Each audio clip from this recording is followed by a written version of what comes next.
যদি জীবনে মান সম্মান বজায় রাখতে চান তাহলে যেখানে গুরুত্ব নেই সেখানে দূরত্বটা বাড়িয়ে দিন। হ্যালো এভরিওয়ান, আসসালামু আলাইকুম সবাইকে। তো যারা আমার ভিডিওটি দেখছেন তো আশা করি আপনারা সকলে ভালো আছেন, সুস্থ আছেন। আলহামদুলিল্লাহ, আপনাদের ভালোবাসা এবং দোয়ায় আমিও ভালো আছি।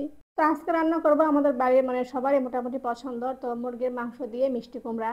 তো আজকে একটু সকালবেলা ঘুম থেকে উঠতেও দেরি হয়েছে আর রান্নাটা করতে অনেক দেরি হয়ে গেছে। এদিকে বিচিগুলো আমি বেছে নিচ্ছি, এগুলো পাল্টা করে ভাজি করব। তো এভাবে মিষ্টি কুমড়ার বিচি আলাদা করে ভাজি খেলেও আমার বেশি ভালো লাগে। তো যেহেতু সব একটু রান্না করতে আজকে দেরি হয়ে গেছে, তো তার জন্য কিছু রাতের ভাত ছিল, তো ভাবলাম যে ভাতগুলো পেঁয়াজ আর শুকনা মরিচ দিয়ে মেখে নেই।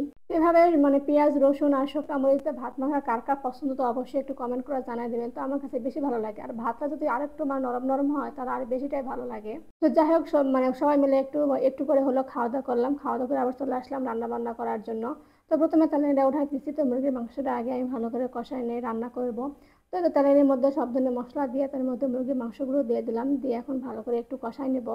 তো এই মিষ্টি কুমড়াটা মুরগির মাংসর থেকে গরুর মাংস দিয়ে রান্না হলে আরো বেশি ভালো লাগে খেতে। তো কি আর করার, প্রতিদিন তো আর গরুর মাংস খাওয়া সম্ভব না। তো তার জন্য ফ্রিজে এক প্যাকেটই ছিল মুরগির মাংস, তার জন্য ওইটা বের করা হয়েছে আর এটা দিয়ে আজকে মিষ্টি কুমড়াটা রান্না করা হবে।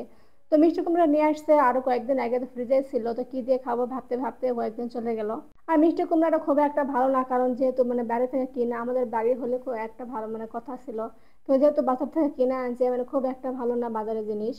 হয়তো বা অনেক দিনের এইটা মিষ্টি কুমড়াটা, তার জন্য একটু শুকাই গেছিল। তো বাইরে গ্রামে হলেও বাইরের জিনিস খেতে ভালো লাগে না। তো যাই হোক, মুরগির মাংসটা তো আমার কষানো হয়ে গেছে, আর একটু ঝোলও দিয়েছি যাতে একটু ভালো করে সিদ্ধ হয়। তো এটা ভালোভাবে সিদ্ধ হয়ে গেলে রান্নাটা হয়ে গেলে নামাই নেবো আর কি। তো এই যে দেখতে দেখতে আর বলতে বলতে আমার মুরগির মাংস রান্না কমপ্লিট হয়ে গেছে। তো এগুলো এখন ঢেলে নেবো, কারণ এই পাতিলের মধ্যে আমি মিষ্টি কুমড়াটা রান্না করব। তো মুরগির মাংস সবগুলো দেবো না, কিছু রেখে দেবো, যদি কেউ এমনি খায় তো খাবে, আর কিছু মিষ্টি কুমড়ার মধ্যে দিয়ে দেবো। তোমার মাংস অনেকখানি। তো এই যে তরকারিগুলো নামাই নিয়ে তো ওই পাতিলের মধ্যে সামান্য একটু তেল দিয়ে দিছি, আর তেল দিয়ে এর মধ্যে মিষ্টি কুমড়াগুলো আমি দিয়ে দিলাম। তো কে কিভাবে মিষ্টি কুমড়া রান্না করেন তো অবশ্যই একটু কমেন্টের মাধ্যমে জানাই দেবেন। তো আমরা মিষ্টি কুমড়া ভাজিও খাই, ভাজিটাও খুব ভালো লাগে। যেহেতু আমাদের পরিবারের লোকজন একটু বেশি, তো ভাজি করলে খুব একটা ভালো হবে না, তার জন্য একটা ঝোল করলাম আর কি।